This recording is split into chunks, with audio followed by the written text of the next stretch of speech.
गुरुजी महाराज के पास एक बार हम गए।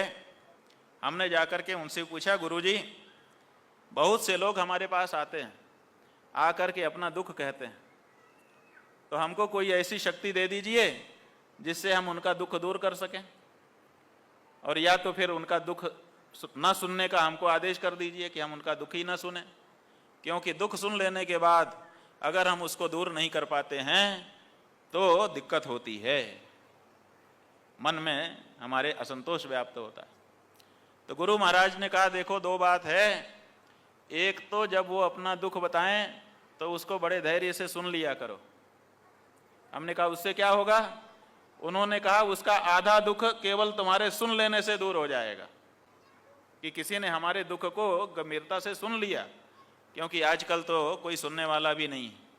रही मन निज मन की व्यथा, मन ही राखो गोय, सुन के हंसी हैं लोग सब माटी न ली हैं कोई।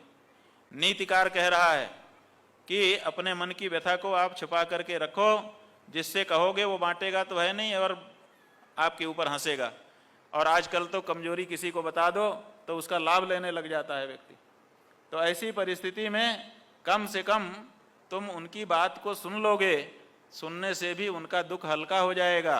और दूसरे, शक्ति तुमको क्यों जरूरी है? तुम शक्तिमान बन करके क्या करोगे? तुम्हारे देवता स्वयं शक्तिमान हैं, पहले से ही शक्तिमान हैं, इसलिए जैसे ही कोई दुख बताए अपने देवता की तरफ उसको भेज दिया करो, देवता अपने आप उसके दुख को दूर करेंगे और उनके पास पहले से शक्ति है। तुमको अलग से शक्ति लेकर के शक्तिमान बनने की आवश्यकता नहीं है।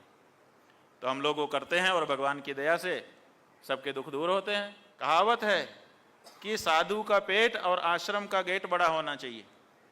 तो साधु का पेट बड़ा होने का मतलब ये नहीं है कि खा के तोंद निकल जाए।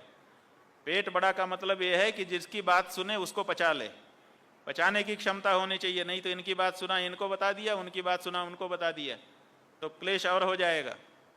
तो लोग अपना दुख दर्द हमको बताते हैं, हम लोग उसको पचा जाते हैं, किसी को नहीं बताते।